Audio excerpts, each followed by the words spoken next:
नमस्कार. रामकृष्ण हरी. आज रामदास नवमी. समर्थ रामदास स्वामी ज्या दिवशी समाधीस्थ झाले ती पावन तिथी. समर्थ रामदासांचे शेवटचे दिवस कसे गेले त्याचं वर्णन आज आपण जाणून घेणार आहोत. छत्रपती शिवरायांच्या मृत्यूनंतर समर्थ हेलावून गेले होते. सर्व धातुपात्रांचा त्यांनी वापर बंद केला. मृत्तिका पात्र आणि फक्त दूध त्यावेळी ते घेऊ लागले.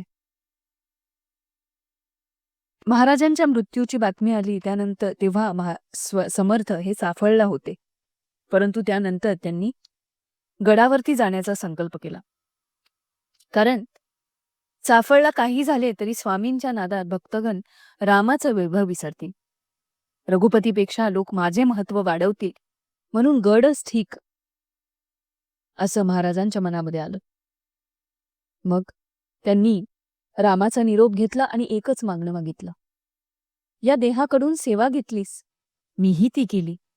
आता एकच मागणे आहे. एकची मागणे कृपा करून देणे, ज्यासी दर्शनाची इच्छा त्याची पुरवावी आस्था. आणि मग ही समर्थांची मागणी राघवाने देखील मान्य केली बरं का. पण एक अट घातली. 13 अक्षरी या मंत्राचा जप करील जो साचा, त्याची संख्या 13 कोटी, होता भेटेन मी जगजेठी. आणि मग समर्थ सर्व चाफळकरांचा निरोप घेऊन गडावरती आले.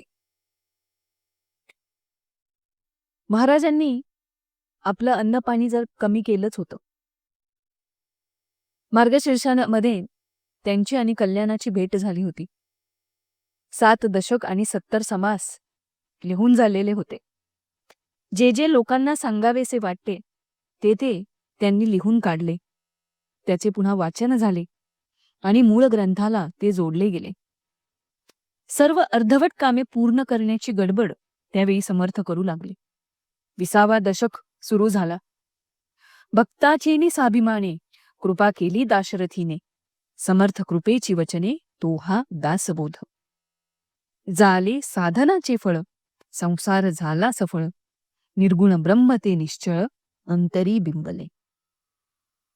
आणि मग माघ वद्य प्रतिपदेपासून समर्थांनी दूध आणि पाणी सुद्धा बंद केलं. गडावरती गर्दी वाढू लागली. समर्थ पलंगावरती बसलेले असत आणि सतत नामस्मरण चालू असत. एक दिवस अक्कांनी गलबलून त्यांना प्रश्न विचारलाच. हे प्रयोपवेशन कशासाठी समर्थ? वद्य पंचमी उजाडली. समर्थ त्या दिवशी विशेष प्रसन्न दिसले. अक्कांना म्हणाले, आज रामराया आपल्या पायांनी गडावर येत आहेत. त्यांच्या स्वागतामध्ये काही उणीव नको. सर्वांना वाटलं स्वामींना भ्रम झाला आहे. पण तंजावरहून खरोखर व्यंकोजी राजांनी पाठवलेली मूर्ती गड चढून येत होत्या. लगबगीने तयारी होऊन त्या मूर्तींचं उत्तम स्वागत केलं गेलं. सनई, चौघडे, पायघड्या सर्व वाद्ये वाजत होती. सगळीकडे आनंदी आनंद होता. मग षष्टीचा दिवस गेला. मध्येच समर्थ म्हणत, सिंहासन पर बैठे राम, कपि आये हैं तमाम, पीछे ठाड़े हैं अनुमान, करे या नोकरी. बोलता बोलता त्यांना दम लागायचा. पुन्हा समर्थ म्हणायचे, रविकुल टिळकारे वेध सन्निध आला. आणि मग त्यांची ती प्रसन्नता पाहून उद्धव स्वामी त्यांना म्हणाले, अनुदिनी नवमी हे मानसी आठवावी, बहुत लगबगीने कार्यसिद्धी करावी. त्या क्षणी अक्का जरा चरकल्या. रामरायाने नवमीची सूचना तर दिली नसेल ना, असं त्यांच्या मनात आलं. आणि मग एक दिवस उद्धव स्वामींनी समर्थांना विचारलं, आम्ही सामान्य आपलं सगुण रूप समोर आमच्या सामान्यांना आपलं सगुण रूप समोर असावं ही इच्छा वावगी आहे का? आम्हाला पूजा करावीसी वाटली, सल्ला विचारावासा वाटला, दर्शन घ्यावंसं वाटलं तर आम्ही जायचं कुठे? त्यावेळी समर्थ उद्धव स्वामींना सांगतात, माझी काया आणि वाणी गेली मनाल अंतःकरणी, पण मी आहे जगज्जीवनी निरंतर. माझ्याशी हितगुज करावे वाटले, आत्मा रामदास बोध, माझे स्वरूप स्वतः सिद्ध, असताना धरावा खेद भक्तजने. आणि मग शेल्याने झाकलेल्या त्या मूर्तींवरील शेला समर्थांनी बाजूला केला. उच्चासनावर मूर्ती ठेवल्या होत्या, आपल्या हाताने त्यांनी ठेवल्या, आणि त्या मूर्तींच्या डोळ्यावरचं मेण समर्थांनी बाजूला केलं. आणि त्याच क्षणी जणू त्या मूर्तींची प्राणप्रतिष्ठापना झाली.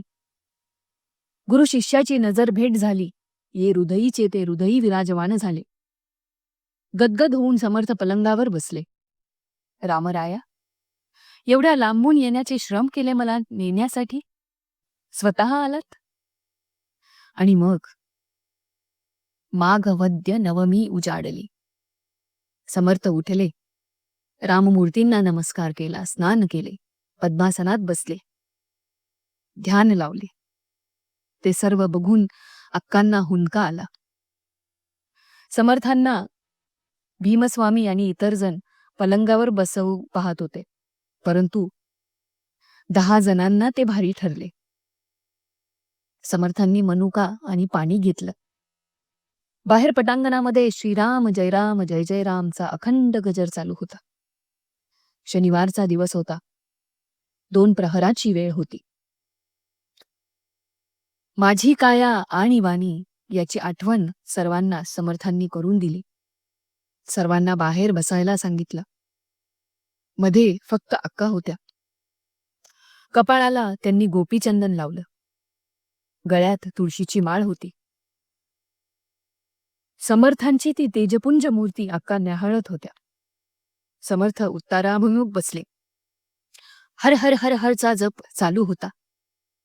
समर्थांना समाधी अवस्था लाभली. खणखणीत आवाजात समर्थ 3 वेळा श्रीराम श्रीराम श्रीराम म्हणतात, आणि त्या घनगंभीर आवाजाने जणू संपूर्ण आकाशच हेलावलं. आणि मग स्वतः कोदंडधारी सीतापती त्या ठिकाणी लगबगीने आला आणि आपल्या परमप्रिय लाडक्या भक्ताला आपल्या बाहूमध्ये कवटाळले. आणि त्याच्या मांडीवरती, त्याच्या मायेच्या पदरा आड त्याचा हा लाडका बाळ जन्मभराचा शीन घालवू लागला.